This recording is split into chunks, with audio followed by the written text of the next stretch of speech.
Good morning, ladies and gentlemen, and greetings on behalf of the Never Again Association, this time from Africa, from the Rotary Peace Center at Makerere University in Kampala, in Uganda.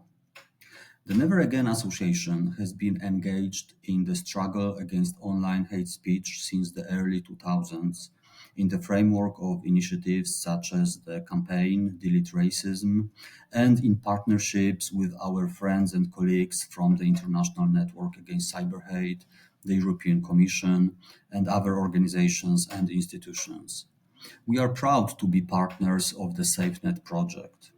Why do we think this field of activity is so important?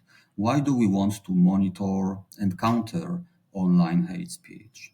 For us, civil society practitioners engaged in daily struggles against racism and discrimination, it is not just a matter of philosophical speculation about limits of free speech.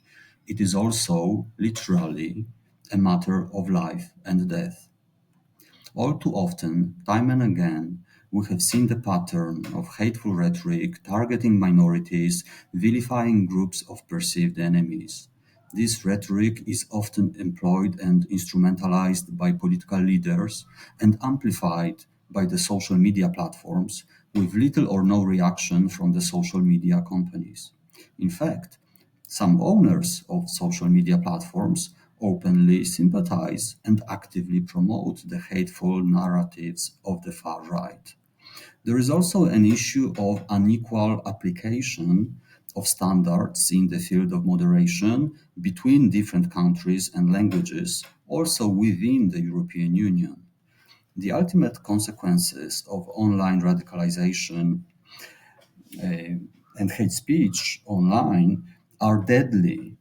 Physical attacks against members of minorities, against their houses of worship and cemeteries.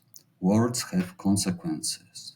We know it well, not least from the history of my country, Poland, which has also experienced a wave of hate speech followed by hate crime attacks in the last years. Coming back to the philosophical debates, I believe that in the everlasting conflict of values, free speech is important, but it is not the only value and it does not have a priority over all other values. Those other values, other rights, which are no less fundamental than the right to free speech, include, for instance, the right to live without fear and intimidation on both the personal and the group level, the right to dignity.